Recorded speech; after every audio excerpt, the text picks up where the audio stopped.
Good evening, Purcellville. Welcome to this virtual candidate forum here on the Purcellville Spotlight. My name is Marco Salinas, and before we get into this event, let me go through the usual meeting announcement. Please remember to silence your phones. No flash photography is permitted. If you have any young ones in the audience who are crying, please remove them from the audience. It's been a while since you've heard that kind of speech, right? Things have changed. Our whole world has changed. But what hasn't changed is the need to vote. We have a presidential election coming up later this year, and that alone would probably take some of the attention off of the upcoming mayoral and town council election. It's currently scheduled for May 5th, but now we have a pandemic to deal with on top of all that. Nevertheless, I encourage every eligible voter to participate, whether it's by absentee ballot, curbside voting at the registrar's office, or voting in person on election day at the polling station. The outcome of our town election affects the quality of our day-to-day life. So, please do your civic duty and vote. Now, given the state of things, everyone is strongly encouraged to vote by absentee ballot. And if you haven't already applied for your ballot online, you can find tutorials on my YouTube page and the Purcellville Spotlight page that shows you just how easy it is to do that. And throughout the program, we're going to be displaying the website where you can apply online for your ballot. Now, there are 7 candidates in the election, 2 for the position of mayor and 5 for town council positions. I reached out to all 7 candidates asking them to participate this evening, and sadly 3 of them declined: Beverly Chasen, Aaron Rayner, and Mary Lynn Hickey. Recently, Beverly Chasen has posted on social media that I did not invite her to this event, but that is untrue. Let's take a look at the Facebook Messenger conversation between me and Beverly. And just so you know, after the webcast, I will be posting screenshots of our entire conversation here on the Purcellville Spotlight page, but the gist of it can be seen right here on the left side of your screen. I ask her, I still would like to provide a live online forum with all the candidates. I go on to give details, and then I say, would such an arrangement be acceptable to you? Beverly says, no thank you. There it is, folks, plain as day. I'm not sure how anybody could read that conversation and say that she was not invited. So, moving on. Let's meet the 4 candidates who are taking this opportunity to meet virtually with you, the voters. After their opening remarks, you will be free to ask questions of the candidates from the safety and comfort of your home. And if you read the description of the event, you know that there are rules to follow. Tonight's program is intended for residents of Purcellville, and as such, residents will receive priority in having their questions presented to the candidates. Please keep it clean. We will not tolerate abusive language or personal attacks. So let's meet our 4 candidates. Running for his 4th term as mayor, we have Mayor Kwesi Fraser. For town council, we have the following candidates: Mary Jane Williams, Stan Milan, and Chris Berteau. We're going to begin with opening remarks from each candidate, and let's start with you, Mayor Fraser.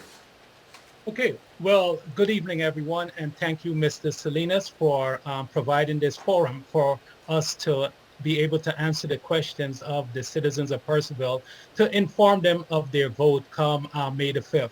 We do understand we are in this COVID crisis, and it would have been our preference to be in an open forum with face-to-face, but given the current environment we're in, that was not possible. But nonetheless, I'm seeking your vote for my re-election for a 4th term. So over the past 6 years, I have served in Purcellville, committed myself and a lot of sacrifice to this great town. Over those short 6 years, we are able to decrease our total outstanding debt by over 7.6 million. We're able to save the citizens in debt payment over $8 million. In addition to that, we are able to retain our stellar credit ratings. Going forward, I would continue with the 4 key items of my platform.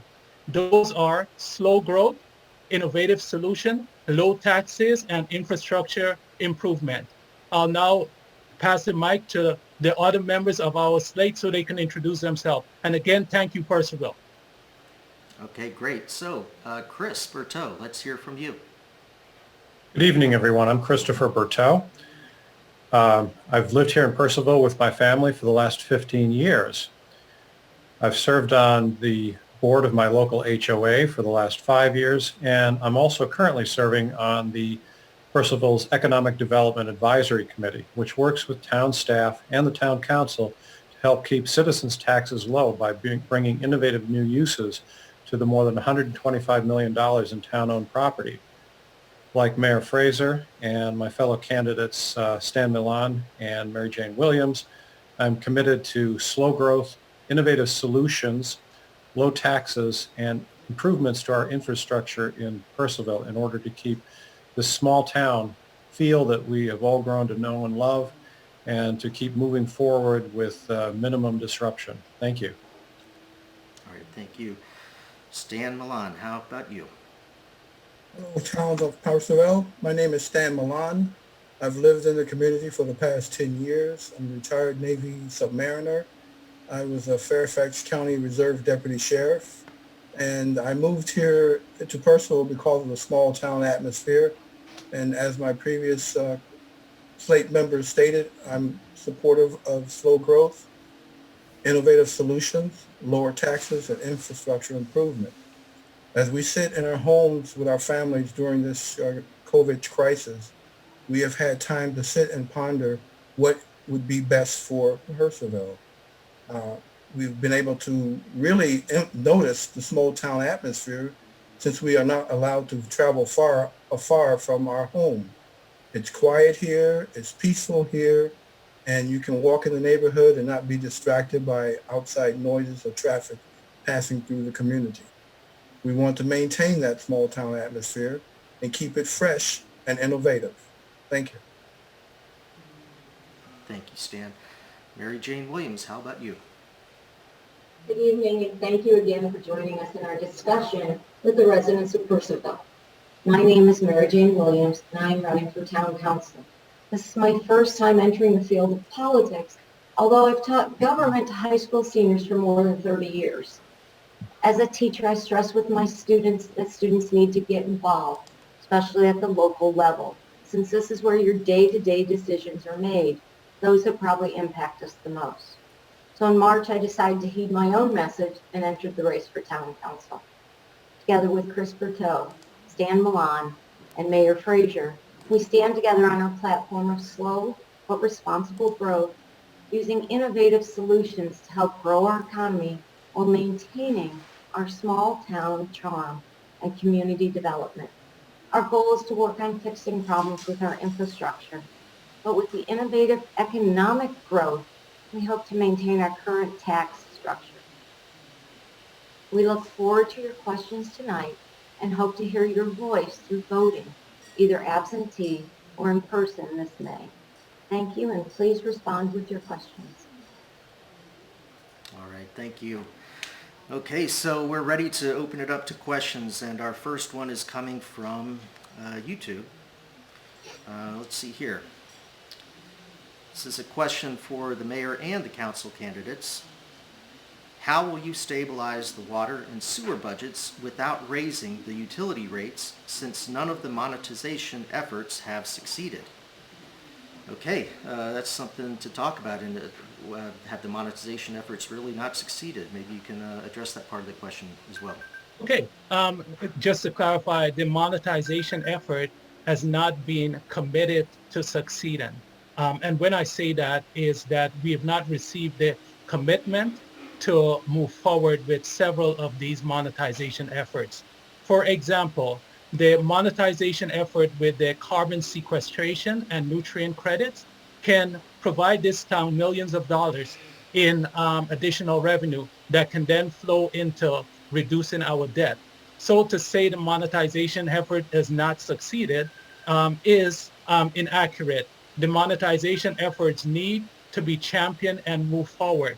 So with that said, we have over $125 million in assets owned by this town. Myself and this slate of candidates are committed to finding ways to extract value from each of those assets. These assets include the 189 acres of the Aberdeen property, the 1,200 acre watershed property, and even our 30 plus million wastewater treatment facility that generates over 500,000 gallons of effluent per day. We can use portions of that effluent to be able to sell to construction or agriculture industry. And that's just one of the many ideas we can obtain to bring money back into the town of Purcellville without increasing the rates or seeking annexation that would increase load on our traffic and our resources. So net, our commitment to the $125 million in asset and being able to extract value from them. In addition, we will also look at finding USDA funds to be able to pay for future capital improvement projects. Thank you for that question. All right, thank you. Okay, and I Yeah. can add a little bit of Please. detail to what the mayor's had to say on that topic. The $125 million in underutilized town property that is out there in the form of assets, if there's a water-based feature on it, for example, a well, as there are on the Aberdeen property, revenues that are generated on that property can be applied toward the water debt, which is huge. So we're looking at a number of things for the Aberdeen property, additional uses. We've looked at equestrian trails, looked at also putting in cyclocross bicycle trails and activities like that. In addition, at the wastewater treatment plant, we can not only sell the treated wastewater for people to fill their swimming pools, for construction projects and the like, but we're also looking at putting a second cell tower on that site. That is to clarify, it's not the town that's going to put that up. The town is putting out a request for proposal to have a tower company come in, put up a tower, rent out space on it to cell companies and give us some of the revenue from those rentals. We can take that revenue and again, apply it toward the debt. So there are a variety of monetization efforts that are in startup phase, or partly underway, or just in the early stages of consideration that can all help with the problem of this town's debt. Okay, thank you. So I'm looking here, and we have a question that's actually coming through on Facebook Messenger, and they're still writing it. While we're waiting for that, we do want to mention that we're going to be putting up this graphic every now and then with the website for applying for a ballot. I did an interview with the registrar here in Loudoun, and she made it very clear to me, come May 5th, you do not want to be at the polling station. They're going to have a maximum of 10 people in there in Bush Tabernacle. That includes the polling workers. They won't allow kids in.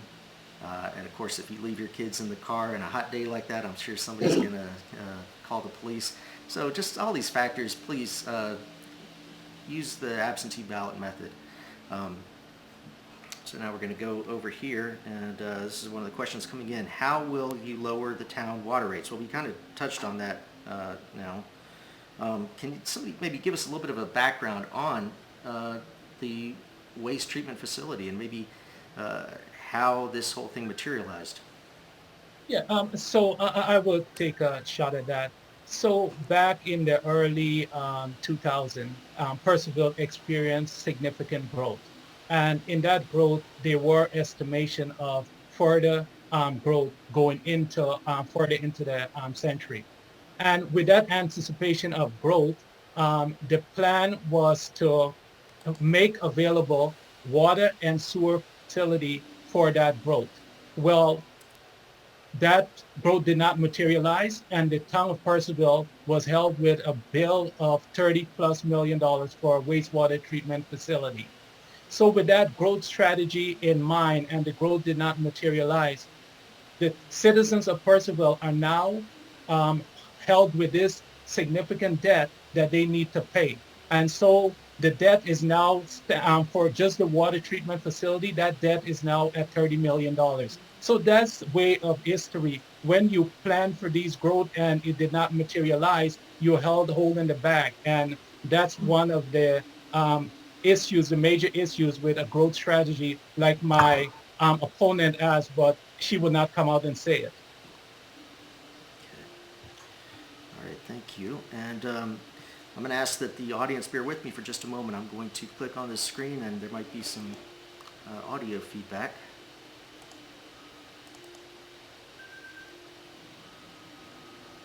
Okay, we're good.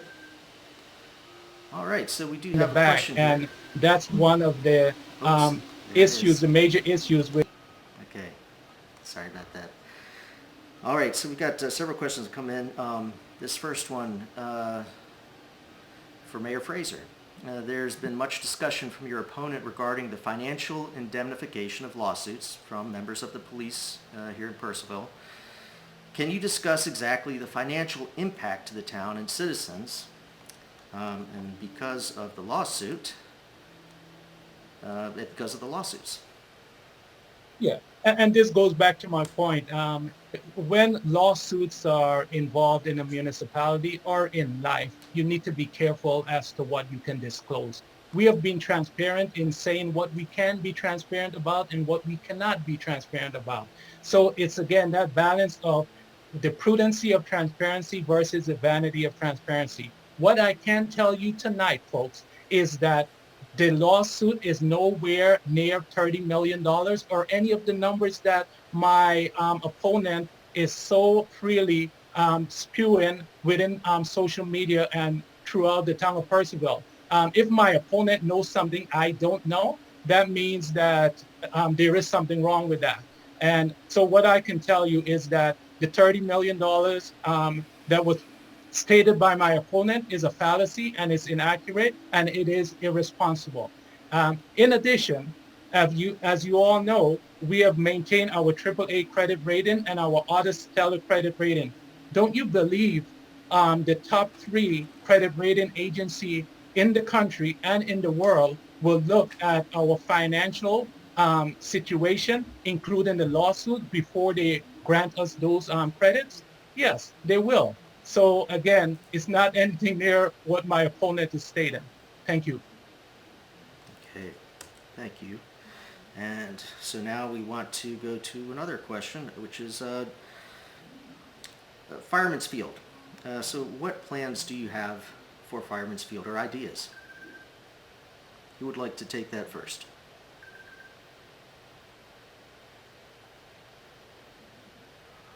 I can take that.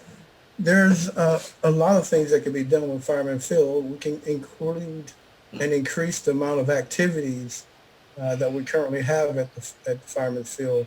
It's been stated by the opposition that the Upper Loudoun Football League is not playing football in Purcellville, but they're actually playing at the Loudoun High School. And it's also been stated that by them not playing at Fireman's Field, the revenue that's been generated for them attending and participating in restaurants and shopping is also not true. Actually, the location of the high school is much closer to the shopping area and the restaurants in Purcellville. So currently, the only 2 sports that are played at Fireman's Field are currently just baseball. Prior to that, it was football. I understand in the past that there was a Little League championship played there.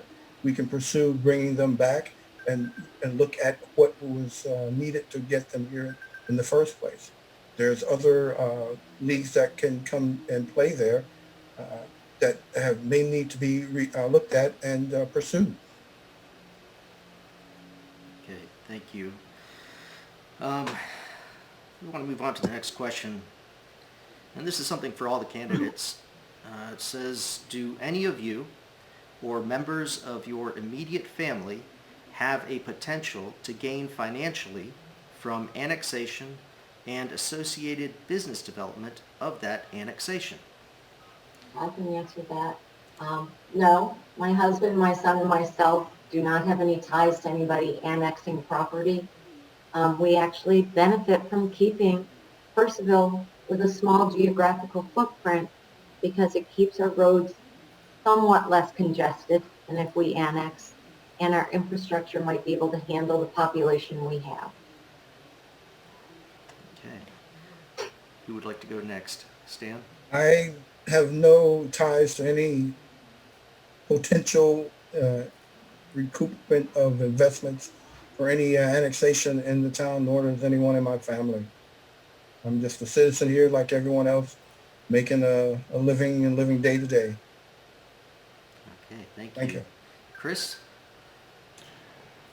I have no financial entanglements with development deals or anything of the sort. I've spent the last 20 years in telecom and IT industries, and my employment has always been located well away from Purcellville. So for me, Purcellville is a wonderful place to live and a fantastic place to meet new neighbors and new friends, but I have no financial stake in the game when it comes to development activity. All right. How Okay. about you, Mayor? Thank you, Mary Jane. Thank you, Chris, and thank you, Stan. Myself, I do not have any financial ties to any development activity now or in the future. My career has been in technology, consultant, not in real estate. I do have some real estate venture in New Jersey and in Florida, but nothing in the town of Purcellville. So there's nothing for me to gain in any annexation within the town of Purcellville or development. Okay, thank you for those responses. And now we have another question from YouTube. This is about equestrian trails and bike trails. How much revenue would these types of trails generate? Okay, I'll take a stab at that. So equestrian trail and bike trail, they are meant for the recreational benefit of our citizens or the recreational value to our citizens. I see that as soft money. When I say soft money is that folks that partake in these events will get tired, will need a place to eat and a place to sit down. So they will be contributing to that over $2.2 million in meals tax. I see that. So again, to your question, the revenue will be indirect revenue or what we call soft money, not the hard money. In addition to that, that's why this is not one shoes fits all or one size fits all. We will look at other ways to get direct revenue from the Aberdeen property. But the equestrian trails and so on, I see that as being um, additional money that is basically not hard dollars. Okay, thank you. We have a question from Facebook. It says, as the town faces challenging financial decisions, should it become necessary to cut services, what areas within the town do you feel are areas where money could be saved? Okay. So areas where money can be saved. When we hear the term of cut services, we tend to put people in that place. But from a risk management perspective, we need to look at first system, process, and people. So I would look first at finding ways to innovate and be more efficient at what our management within the town of Purcellville is providing to us.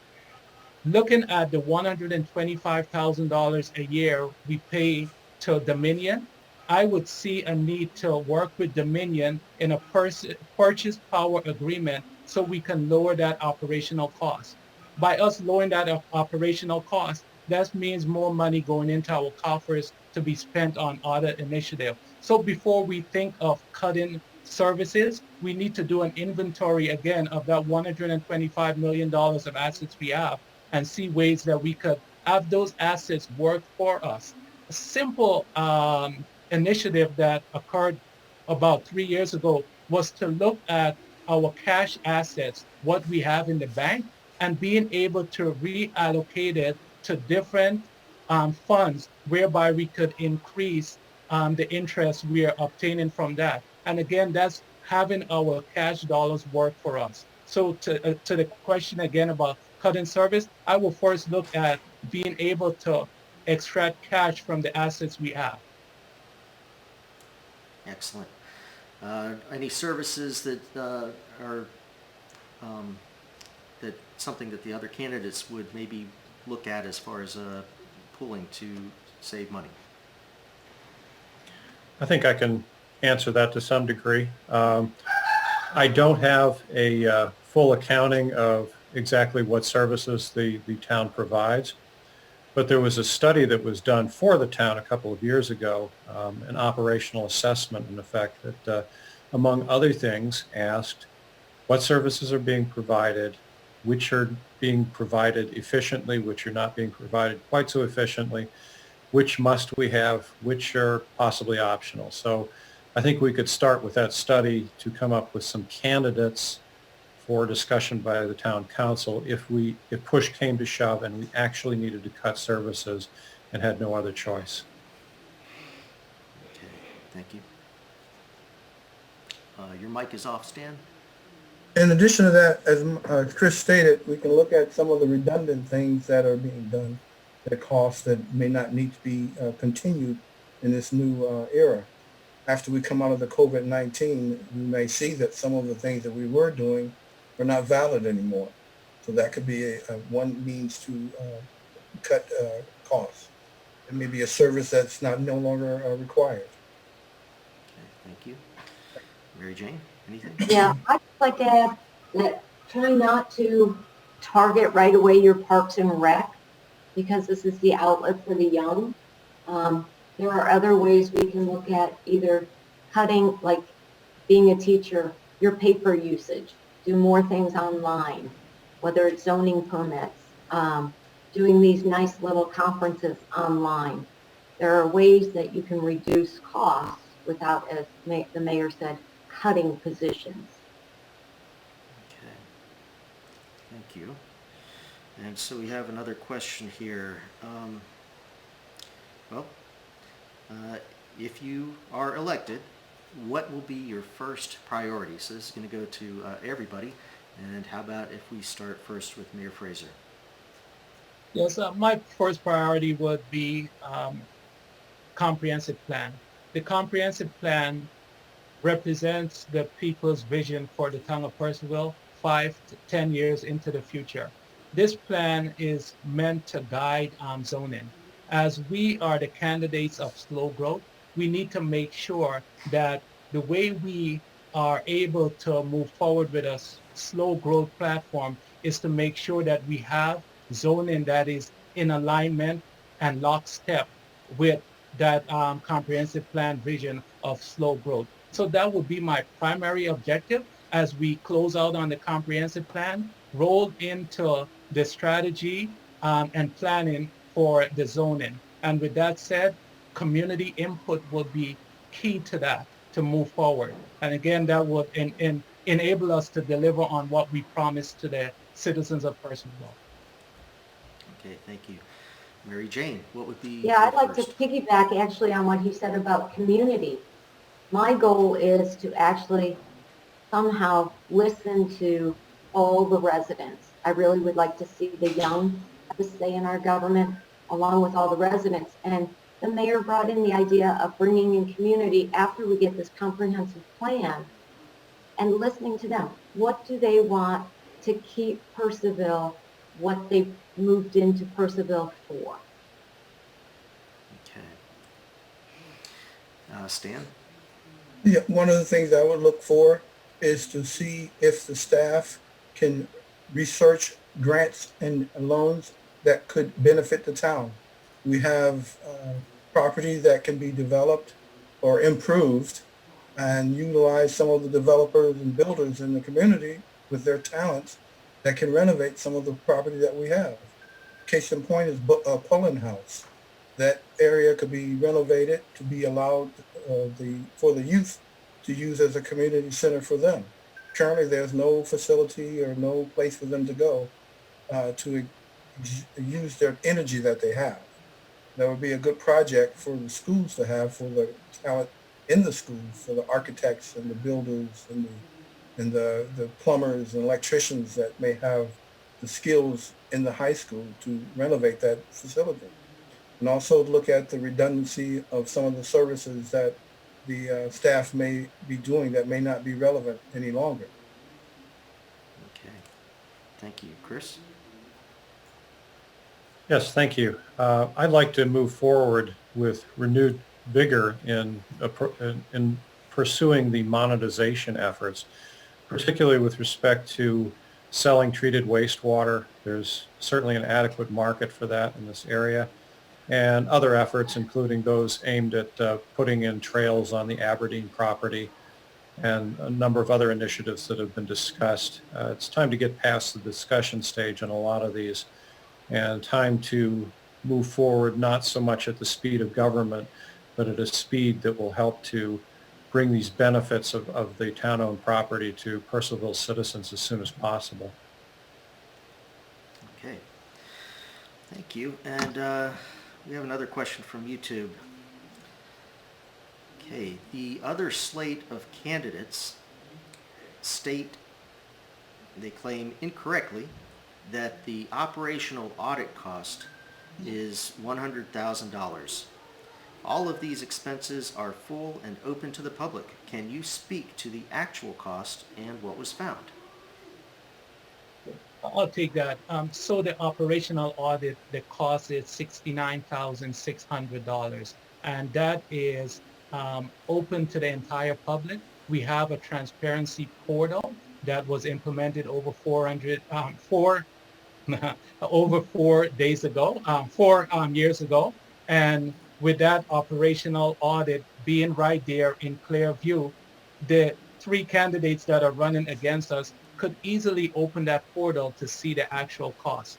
But I understand they are desperate to win an election, but it's sad that they have to go through laying false accusation. So net to the people of Purcellville and whoever asked that question, the cost is not $100,000, it's just $69,600, and it's there on our transparency portal to see. Okay, thank you. Okay, and a question just came in also regarding the opponents in this election. Can you talk about how you are different, each of you, from their slate, from their platform? I can start with that one. I think we actually have a solid platform. We have concrete ideas. So we are dedicated to and we keep saying it over and over again, but slow growth. In other words, we're not saying no growth. We're saying slow growth with a purpose and an economic growth for the community. We want to look at innovative solutions. We want to listen to the citizens. We want to keep your taxes low. So our platform has very concrete foundations, but we do rely on the citizens to give us ideas into how to move forward. Okay, thank you. I would agree with that, what Mary Jane stated. We have a plan, and we have made it clear to folks from the day we decided to run for election and for their vote. And that plan is based on the foundation of slow growth, low taxes, innovative solutions, and infrastructure improvement.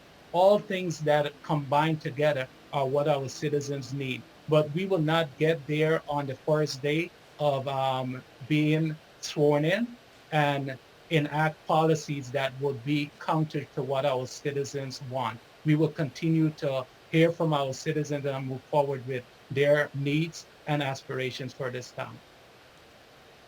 Okay. Chris Berteau? Thank you. I'd like to add a little bit to that, and I'll expand on the point of innovative solutions. It's one of the pillars of our platform, and what it means in this context, and as juxtaposed against our opponents in this election, we're looking for new and fresh ways of looking at Purcellville's problems and moving forward to solve them. We're not looking to recapitulate the failed solutions of the past, explosive growth in order to get us out of debt, which clearly didn't work. And we're always keeping an open mind for solutions that are consistent with our backbone of principles that will keep Purcellville a fantastic place for families and individuals to live. All right, thank you. Stan? Yeah, I'd like to piggyback on that. And we are a leadership position by coming with solid ideas and solutions that can be implemented. Like the mayor said, it's going to take some time. It's not going to be done in 6 months, 7 months. It's a progress that's in motion with the implementation of the cell towers and bringing money in to help defer the debt, looking for ways to reduce our water bill with offering and pursuing automation for some of the plant operations, looking at other ways of doing business that may be obsolete now, are all leadership and innovative ideas that this group will bring to the town. Okay. Thank you. So, I have a question that came in about zoning. I hear a lot about zoning ordinances. How important are they? What are they? Maybe someone can talk about that. Okay. So zoning, it gets back to the comprehensive plan. The comprehensive plan is aspirational, what the citizens would like to see for their town. Now, when you go to implementation of that aspiration or that dream, you need to have certain rules and regulation. Zoning comes into play as to the size and the scale and the scope of what you will build, where you will build, because the zoning does allow for green space and open space. It's not all build, build, build. Why that is important for the town of Purcellville, we have seen where expansive residential growth has gotten us. Like my opponents will continue to say, we're taking money out of our reserve to pay for our debt. I asked them this question: where did that money in the reserve came from? And the answer is that money came from annexation that was promised to address our debt. So by us going into the reserve to take money out to pay our debt, by all means, that's okay for us to do because it was money promised from those annexation to pay for these debt. I bring that up to say that in this election, we have candidates that have very strong developer interest. We can see where their banners are, where their banners are posted, and we have over 500 acres of properties on the outskirts of Purcellville that can be annexed. And once those 500 are annexed, the properties adjacent to them can also be candidate for annexation. So my opponent will say there are no plans to go beyond our borders. But I submit to you all in Purcellville, and this is why this election is important, is that there are a lot of places that can be annexed. And by looking at our zoning and our comprehensive plan and living that dream of the comprehensive plan, we will prevent that expansion of Purcellville. And so Purcellville doesn't have to be anywhere USA. Okay, thank you. We have a question here from Facebook. The town recently conducted a study to improve the intersection at 32nd Street and West Main. Of the options proposed, the preferred choice in the public survey was the installation of a stoplight. Will you advocate for intersection improvements, and which of the proposed solutions do you feel is the best to implement? Well, as a person that's come out on that left-hand turn, first part is you probably need to put in a left turn lane. Even if we don't get a traffic circle or a traffic light, with a left turn lane, people could turn right. I would like the idea of the traffic light, but we have to time it, and Chris Bertot's brought this up before, so that Main Street doesn't back up. We have to get our timing right on all the lights so that traffic still flows throughout the town, even though we do have a new light. I mean, when I moved in here, we only had the blinking yellow light. So we have improved that. Okay, thank you. Anyone else? I can add a little bit to that. I realize that the public's preferred option is a stoplight, but it's likely that what will be installed there is more than one option, ultimately. As Mary Jane indicated, a left turn lane is almost certainly needed. There may be some sort of light-based signaling as well, and the only way that that's going to work is if it's coordinated with other lights further downstream into the center of town so the traffic doesn't back up. But it's likely that more than one option will be employed in order to solve the problems at this intersection. There isn't, unfortunately, enough room, I believe, to put in a roundabout. That would require taking land not only from homeowners, but also from the convenience store, which is located on one corner of the intersection. And I can guarantee you that the homeowners and the convenience store owner would all fight that tooth and nail. So it's likely that we're going to have to come up with some sort of hybrid solution in order to resolve traffic issues at that intersection. I should also note that when they do finally put in the interchange on State Route 7 and 690, a little bit away from there, that will help that situation somewhat, because some traffic that might have come through that intersection will no longer be going through that intersection because it's no longer necessary for them to do so. Okay, thank you. We have some more questions from YouTube. Let me find that one. Okay. What has been the issue with growing the bulk water sales the past 5 years?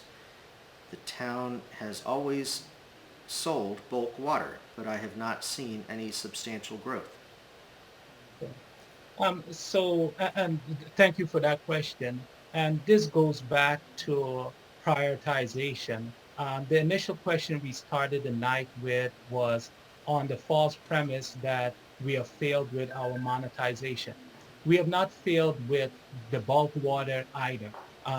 What happened there is a commitment to market the bulk water sale, meaning that go out to businesses and try to get businesses to know and be interested in this water that we are able to sell in bulk. And that marketing has not been at the velocity that I would like. And as we move forward, as this slate of candidates come on to council, we'll try to drive that more efficiently, maybe working more collaboratively with our EDAC folks to go out and market that bulk sale of water more efficiently. And just if I may, recently we were able to monetize our right of way. So folks of Purcellville, we are able to monetize dirt. And when I say that is we were able to garner over $150,000 over 5 years from a company laying fiber in our right of way. Well, that should not stop at that one company. And this is where we need to have a commitment from staff and management to go out and say, we have this availability of a product or a service where we can further monetize. And that's what's needed in the bulk water realm also. That commitment to market it. Thank you. Okay, so a little bit earlier in the program, we talked about the lawsuits that the town has faced. And this is somewhat related. So this is saying, how will you help Purcellville recover from the scandals of the past, from the personnel scandals of the past years, and what will you change as elected officials to make sure this doesn't happen again? I think I can lead off on that one. The Purcellville Town Council is a total of 7 members, including the mayor, and they directly hire one person, that is the town manager. It's because the town council represents the will of the people, that will has to be expressed through the town manager. Now, the town charter, as well as some of the ordinances for the town, stipulate that there are additional individuals within town government, or within the town staff, I should say, who serve at the pleasure of the town council. Not only is the town manager a person who serves at the pleasure of the town council, but we also have our zoning administrator and a couple of other individuals. The town council needs to take a more firm hand in supervising the activities of specifically and most primarily the town manager, because the town manager is the one that all other town employees, at least at present, look to when it comes to figuring out what it is that they're supposed to do on a day-to-day basis.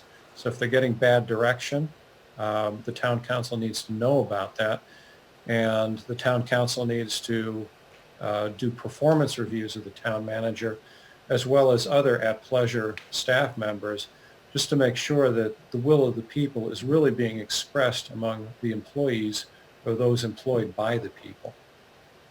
Yeah, and if I may add, the investigation was 3 years ago, and as we look at the town of Purcellville, we are thriving, and we will continue to thrive as a community because of the quality of people within the town of Purcellville and our management team and even the council and the folks that are volunteering for our committees, commissions, and board. So to say, where do we get from the issues of past 3 years ago? 3 years ago, we as a town council collectively saw flaws in an investigation, and we took responsibility by standing up, hiring the right firm to come in and do a reinvestigation of the manager and that investigation. Net, the results were shared with the public. We even showed the financials that we paid for that investigation. And as we sit here tonight, we are at closure with the lawsuit, one lawsuit. There was a settlement, and the next lawsuit is pending a motion to dismiss. So we are thriving after 3 years, and we will continue to thrive as a community. You have a small pocket of individuals that will continue to live in the past and not move forward, but we are moving forward as a community. Okay, thank you. We have another question here, kind of going back a little bit towards transportation. Can you talk about what you see in the future as far as some of the major transportation projects that are going to impact the town?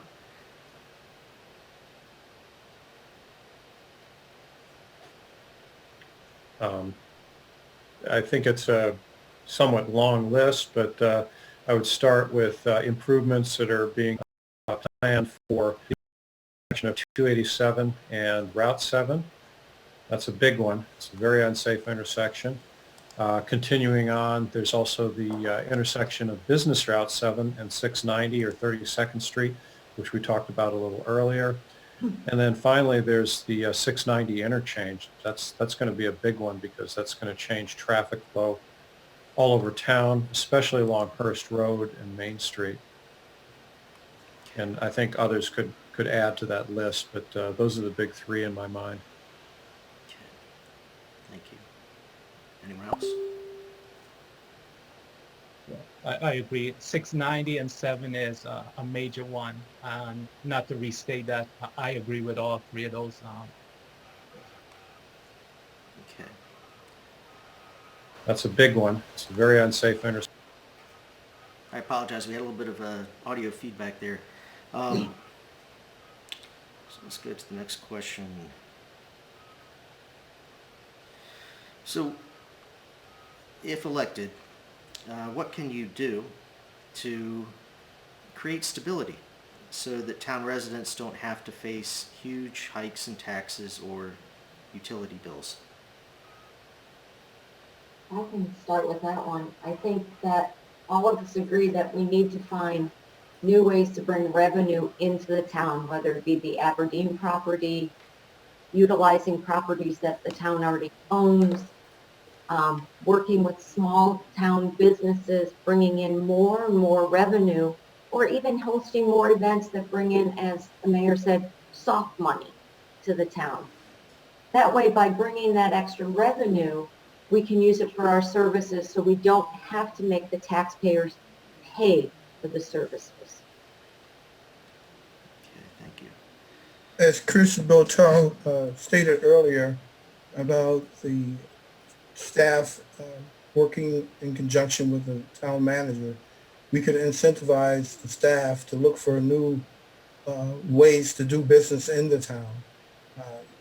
With the COVID-19 crisis, things have not been normal.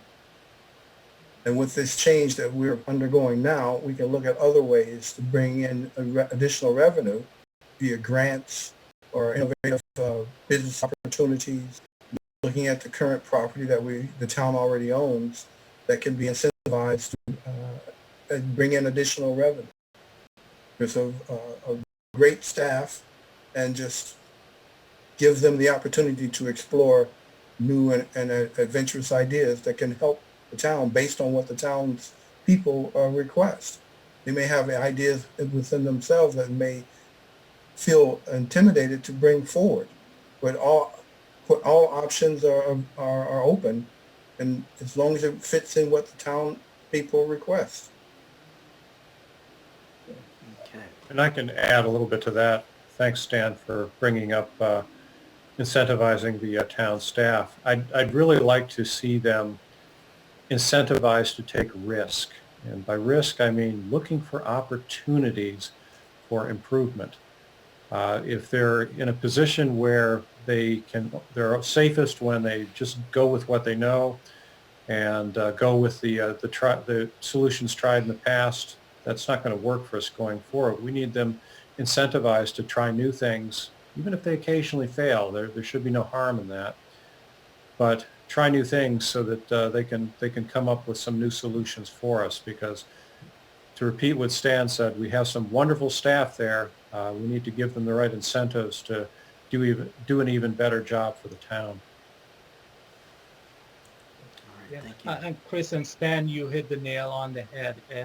It's how do we motivate staff and the council to look at new ways of dealing with the challenges we have. Case in point, Fireman's Field. It was never meant to be a sacred cow.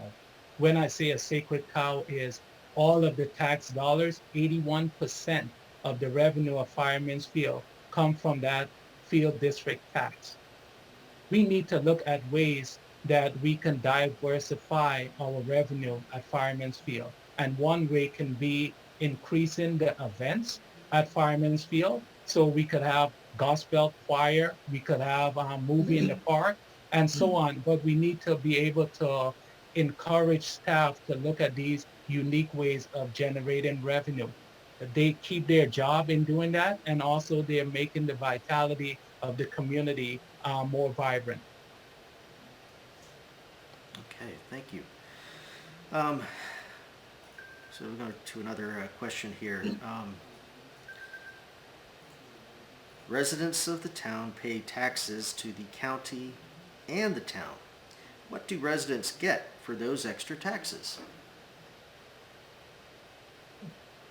From the town perspective, you get your garbage picked up, snow plowing. We do probably the best job in all of Loudoun County for that. In addition to that, you have police service. Those are the key three, and the fourth is, of course, administration. When you call up staff, you can have someone respond to your every need, right? Relative to what's within the town of Purcellville. From the county, we do have the schools, best schools in Loudoun County. And I'm proud to have my tax dollars go towards the school budget. And you have other service. Of course, you have the sheriff as backup to the town of Purcellville. Okay, thank you. This next question is, again, talking about annexation and growth. Specifically with the Mayfair, Purcellville Gateway, Catoctin Corner, and the 21st Street townhouses. So did the town see any major gains from those development projects? I would like to address the Mayfair from Vineyard Square. That's a proposed, in Vineyard Square, a proposed construction of a 3 to 6 story building. But that would be in the historical district of Purcellville, and the architecture there would not support that type of a building. We have historical sites there that's been in the community for several years. The Nicholson's hardware store, the train station, the W and OD trail. There's a lot of history there. And if they were to build a building there, it would deter from the traffic flow onto the main street. It would have to be a large cut through on O Street, I think, to going to Hatcher.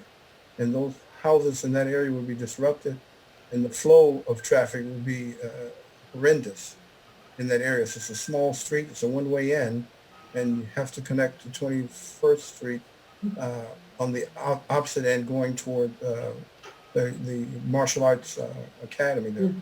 It would not be in line with what the small town atmosphere we have right now. It would be more closer to a One Loudon environment. And if you've been to One Loudon, it's nice looking, but it's not very aesthetic for a small town. So I would not be in favor of something like that. So net for all of the annexations that we have had, the Mayfair community, the benefit of all of these annexations to date and the residential, this high density residential growth has been the people. We have great neighbors and you can't beat that, right? But one thing that has been the pain of all of these annexations is increasing water and increasing sewer system and increasing tax fees. Okay, so growth does not pay for itself. For every $1 we receive in residential development, we are paying upwards of $1.62. So we are never catching up with residential development. We are not getting the revenue sufficient to take care of that. Case in point, all of that growth that happened years ago did not make allowance for a growing police force or streets that needs to be ripped up and repaved.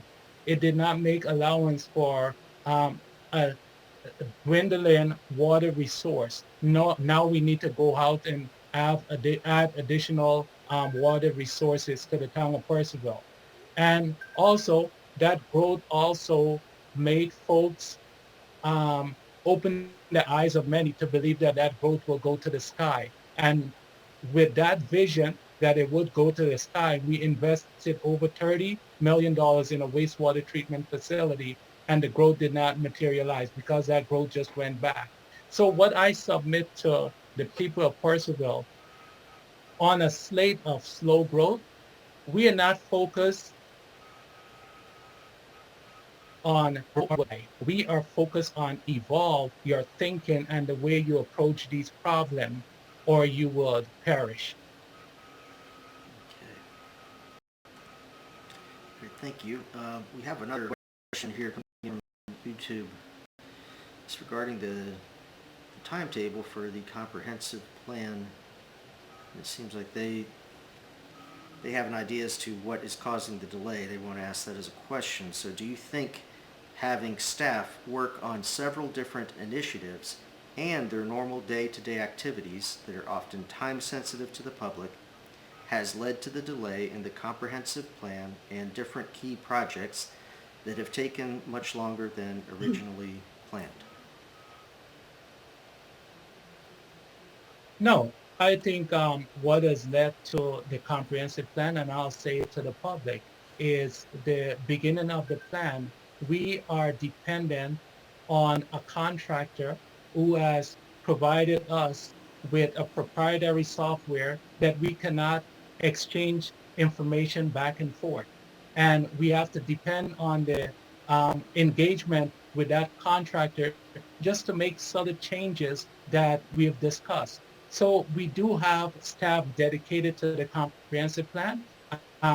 Mr. Patrick Sullivan in our planning organization. We have tips to that from our council dedicated to that. And we have members of the community on the planning commission, all dedicated to advancing the comprehensive plan. But again, it was engagement with the contractor and the alignment there that has caused a lot of delay. And now we have the delay of COVID-19. So those are the reasons, and no community is without risk. And we have seen some of those risks materialize and has caused delay.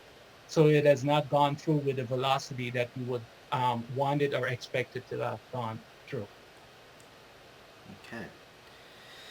Thank you. So we've got a question again for Mayor Fraser from Facebook. Can you speak briefly about the reason why the town has chosen not to consolidate town tax assessments with Loudoun County assessments? Other local towns, Leesburg, Round Hill, Middleburg, Lovettsville, and Hillsborough, have all chosen to do so. What is the advantage to keeping that administrative function with the town? Yes, and this question we are looking at and reassessing and reevaluating that option. And the reason when it was first presented to us that we did not go that route, it was on the cusp of us starting to see the benefits of the $400,000 we spent on the Munis system. So, and I did not agree with that purchase. I think that was not a prudent purchase at the time, and I did not vote for it. But nonetheless, we were given it, and I take responsibility. But the reason why, again, we did not move forward with combining with the county is because we wanted to see the value from our $400,000 investment in the Munis system. As we move forward now, 3 years later, we would like to reassess that to see if there are any benefits in doing that combination of town and county. Okay, thank you. Um, so this is about the walkability of the town. How will you keep and grow that walkability?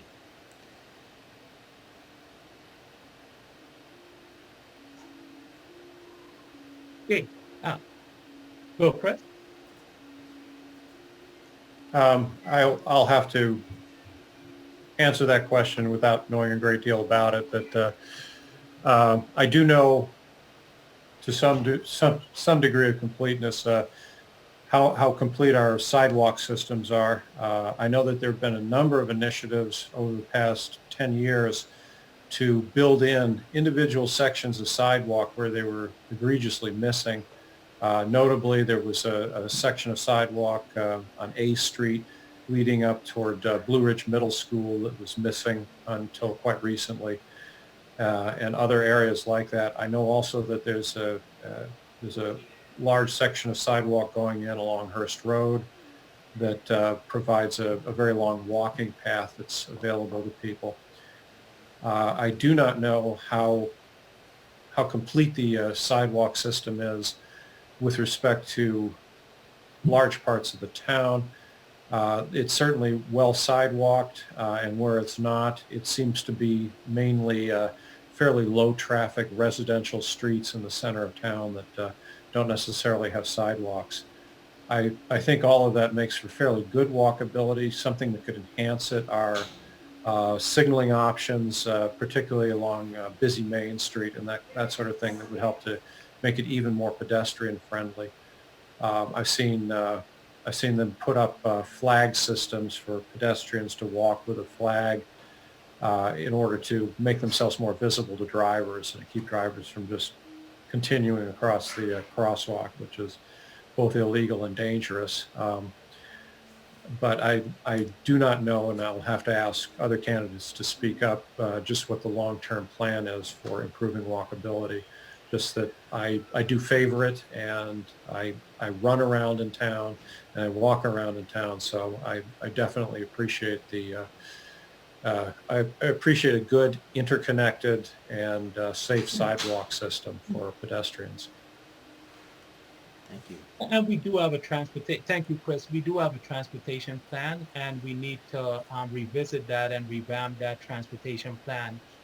What I do submit to you is in working with the Mayor Simpson of Hamilton, we were able to move forward on an initiative that was planned before my time, but we basically gave volume and voice to it, is making a connection between the town of Purcellville and Hamilton. So folks will be able to walk from Purcellville to Hamilton and back and forth. In addition, piece by piece, we are looking at places that need additional walkability. As Chris mentioned, the A Street connection. Before I ran for my second term, I heard from citizens saying that that is needed, and we were able to work with the county and able to obtain the funding to make that happen. We've also improved recently the Hearst Road. So in absence of that transportation plan moving forward, we are looking at places that if we have the resources in alignment with VDOT and the county, we'll move forward and making those enhancements to continue to make Purcellville a walkable town. Okay. Thank you. So, we've gone a little bit over the time that we had originally planned, but I do want to get to this last question. So, what is more important for our town right now? Building new homes and new commercial space, or rehabbing, expanding, and better utilizing our existing homes and storefronts? Well, I believe that revitalizing, repurposing a lot of our buildings would bring in more people and revenue, and people would stay in town. I don't see the need for new housing developments or building new, like Stan has mentioned in the past, the Rite Aid building is a good building for somebody to use. The Poland House would be good for somebody to use. So we need to invest in what we have and just find the right entrepreneur to build it to what the citizens want. Okay. Yeah, I Chris, think we I'd like to move forward with, piggyback off of that, because there's a lot of infill property within the boundaries of the city that can be utilized for events and for facilities that the town people would request.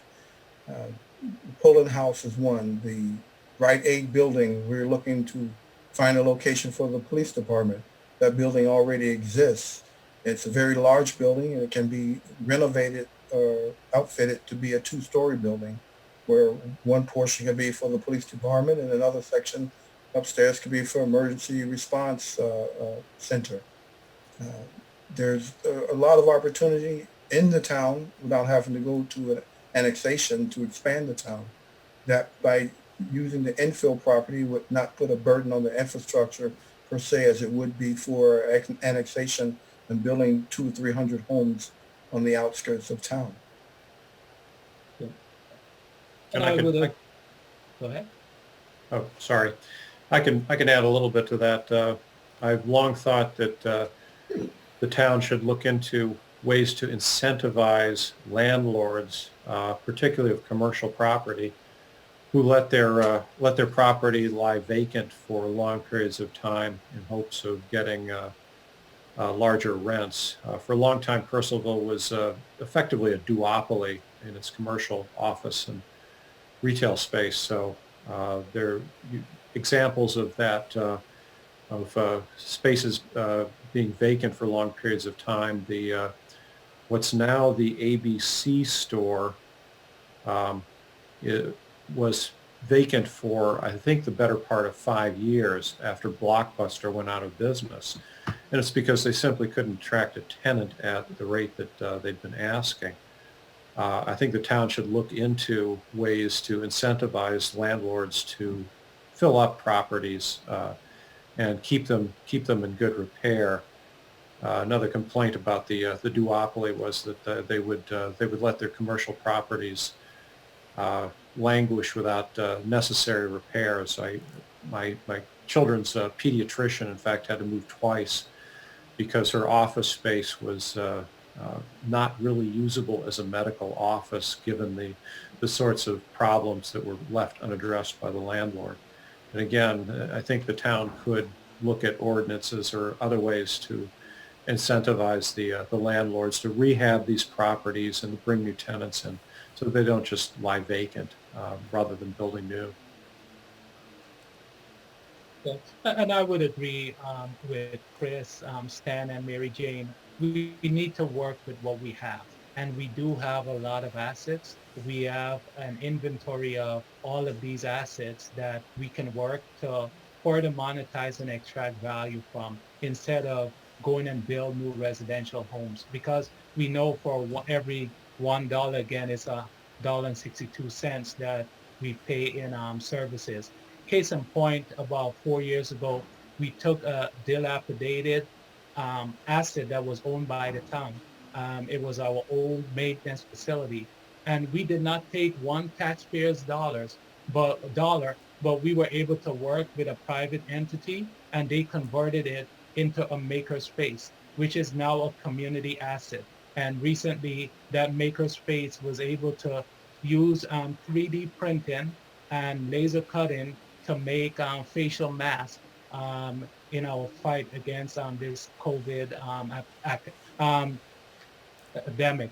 And we look at those ideas of looking at our different assets and being able to make value into out of them. All right.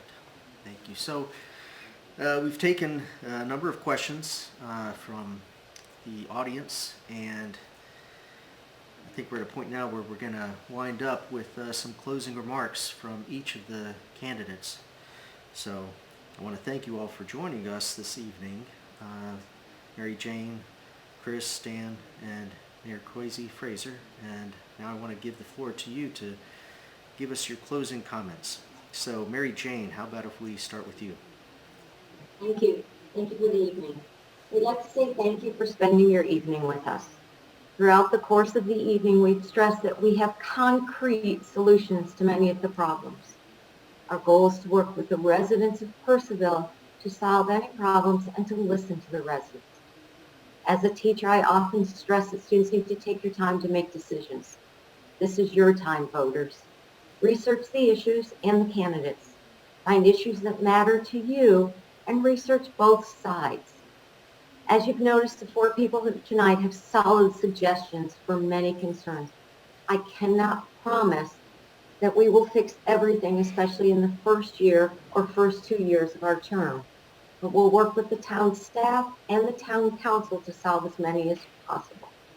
After researching, make a decision as to who you want to represent your views on the town council. We're hoping that you will select Chris Berteau, Stan Milan, Mary Jane Williams, and Kwesi Fraser as your choices. The final step is vote. This is the way to have your voice heard. Fill out the application for the absentee ballot. Mr. Salinas has shared the website with us. Mail in your application. Wait the 2 days for your ballot. Fill out your ballot, and please mail your ballot back in so that by May 5th it can be open and your voice and your vote will be counted. Thank you. Have a great evening. Stay safe, stay healthy, and thank you for your support. All right, thank you. And now Stan Milan. I'd like to thank the townspeople of Purcellville for participating in this open forum. I know that you're getting cabin fever for being holed up for so long and the weather's starting to break, but you've had the opportunity to sit with your families as you've never had to do in the past, since we're all such a busy environment, working and going to school. But now you've had the opportunity to sit in Purcellville at a quiet moment. And I can say that because it's quiet, because I don't hear much traffic or outside noise other than the children playing in the neighborhood, which is good.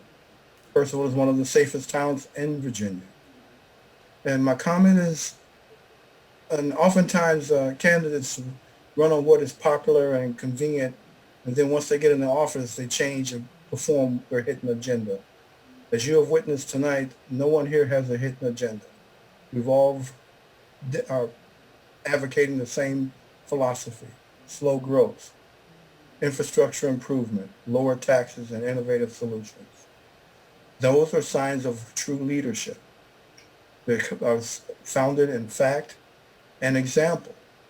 And by voting for us, you will be able to maintain our small town atmosphere and move in a direction that the townspeople want and what you suggest. We are the voice for you. That is why I joined the military, to protect those that cannot protect themselves. And those that cannot speak for themselves, we will speak for you. So vote on May 5th for Mary Jane Williams, Chris Bertall, Stanley Milan, and Kwesi Frazier. Thank you and have a good evening. Enjoy the rest of your night. Thank you. Chris Berteau. Thank you. And I want to thank our host, Marcos Salinas. And my thanks also go out to everyone who took time out of their evening to watch our virtual candidate forum. I had to do some soul searching before I decided to run for town council. If I win, I'll spend more time away from my family. I'm running with Kwesi Fraser, Stan Milan, and Mary Jane Williams because I believe our shared values will work to help make Purcellville an even better place to live. I believe our platform is based on both proven solutions and a willingness to try new things to solve current problems and to keep and improve upon Purcellville's well-deserved reputation as a wonderful small town. I want a town government that works for all citizens, not just well-connected land developers. I've been fortunate to serve on Purcellville's Economic Development Advisory Committee and help to develop new sources of revenue and new recreational opportunities for citizens that do not rely on raising taxes or annexing additional property. I've been deeply interested in the affairs of this community since moving here more than 15 years ago. I love the small town atmosphere of Purcellville and know that my neighbors do as well. I'm asking for your vote for myself and for Stan, Mary Jane, and Kwesi as well, because I believe the voters will be best served by us as your representatives in town government. We will not know whether the elections will be delayed past May 5th until tomorrow when the legislature meets. Regardless, everyone's health and safety will benefit from you casting your vote via an absentee ballot. So I'm encouraging everyone to apply online and get your ballot as soon as possible. Mine came in 2 days. Just remember to sign your ballot in front of a witness and return it by U.S. mail in time for the election. Thank you, everyone, and have a wonderful evening. Thank you, Chris. Thank you, Town of Purcellville. Thank you for welcoming us into your home this evening. And first and foremost, I'd like to thank you for voting for me to hold your vision and your aspiration for the Town of Purcellville over the past 6 years. I would again ask you to re-elect me, and this time with a slate of Mary Jane Williams, Christopher Bartow, and Stan Milan. Over the past 6 years, we have been able to deliver on our commitment to you. I knocked on doors 6 years ago, and I made a commitment of slow growth. I have not wavered from that. We have turned down over 2 annexation that would have made Purcellville into anywhere USA. That was my commitment 6 years ago, and I am recommitting to that this evening. And I also recommit to leading this town, not from my perspective, but from the perspective of your voice. Let your voice be heard through me. I would give it voice and volume. I continue to ask you to stay safe during this COVID crisis, stay in place. This too shall pass. As we move forward with the election, we are uncertain if May the 5th will happen, but if it does not, we encourage you to go forward and vote absentee. Again, for myself, Kwesi Frazier, re-elected as mayor, Mary Jane Williams, Christopher Bartow, and Stan Milan. And thank you very much, Mr. Salinas, for making this possible. And if there are any questions that were not answered or you wanted to ask citizens of Purcellville, you know where I am and you know where these folks are also. And we continue to be that platform of a plan, not an idea of a plan, but we have a plan on the foundation of slow growth, innovative solution, low taxes, and infrastructure improvement. So again, I ask you for your vote and I thank you for your confidence in me over these past 6 years. Good night. All right, thank you. Again, I want to thank our 4 candidates for joining us this evening, and I want to thank the audience for taking the time to visit with us and engage the people that seek to serve them, and by giving some great questions regarding what's facing our town and Now, I understand that there's a number of extra questions that have come in. Unfortunately, we don't have time to answer it right now, but I am going to consolidate the questions that were unanswered and put it on this page, and hopefully the candidates will have some time to take a look and maybe respond.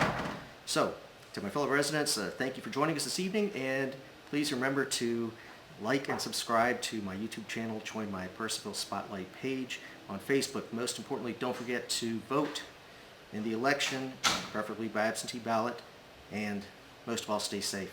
Thank you. Good night.